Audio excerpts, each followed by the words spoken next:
Washington Commanders finished the 2025-26 regular season on a disappointing note, as they finished the season with a 5-12 record, a far cry from a franchise who made the NFC Championship game a year prior. The Commanders were ravaged by the injury bug since the beginning of the NFL season. There were multiple factors that played a part in Washington's collapse. On top of the injuries, a huge issue was their poor defense.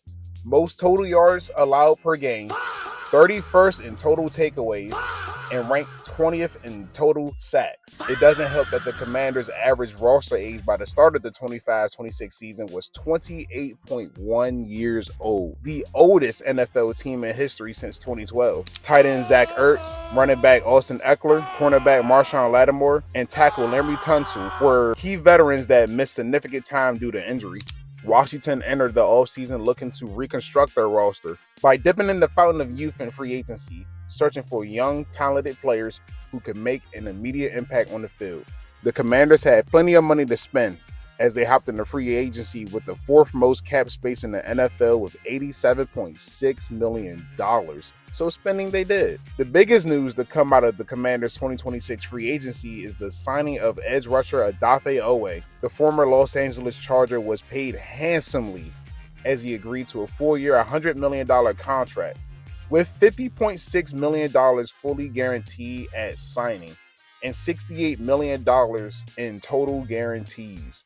That is a lot of money if y'all didn't understand that. Oweh started the 2025-26 NFL season for the Baltimore Ravens as he recorded 0 sacks and a measly 10 tackles in 5 games. Oweh's underperformance in the first 5 games of the season was puzzling, considering that he had been a solid player for the Ravens since 2021. In 2024, he recorded 39 total tackles and 10 sacks in 17 games, and that was only in 10 starts, by the way. So when Oweh was shipped to the Los Angeles Chargers on October 7, 2025, his production skyrocketed. In the 12 games that he played for the Chargers, Oweh was able to rack up 28 total tackles and 7.5 sacks. Since week 6, Oweh has ranked 6th in the NFL in pressure rate with 17.3% since he was traded. Additionally, his postseason impact with the Chargers in the 2025 playoffs was a huge factor in LA's defense, limiting the New England Patriots' offense, totaling 3 sacks and 2 forced fumbles in the wild card. If Oweh can carry over his production from LA to a full-time starter role for Washington,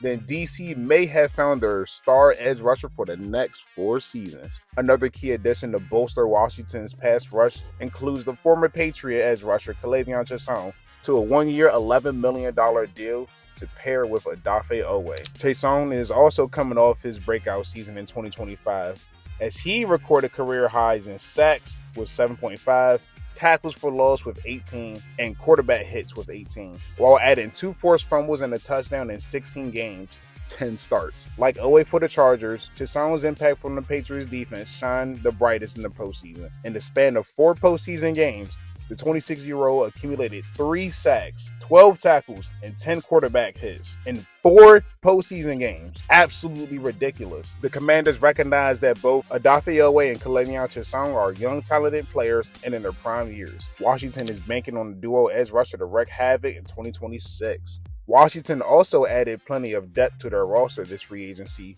picking up solid defensive pieces such as the 2-time Super Bowl champion linebacker Leo Chenal from the Kansas City Chiefs, former Commanders defensive tackle Tim Settle Jr., as well as veteran cornerbacks Amik Robertson and Ahkello Witherspoon.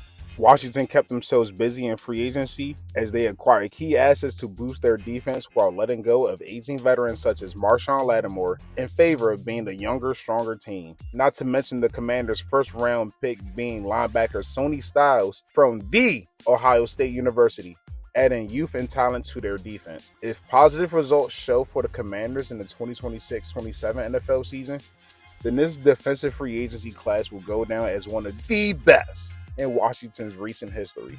I appreciate your time. If you like this content, if you like what you hear in Commanders fans, drop a like down below. If you like football content, you like sports content, maybe even consider subscribing. I got plenty more where this came from. Also want to mention, if you want to read the written version of this video, I have it uploaded on my Substack. I appreciate your time. Everybody be safe now.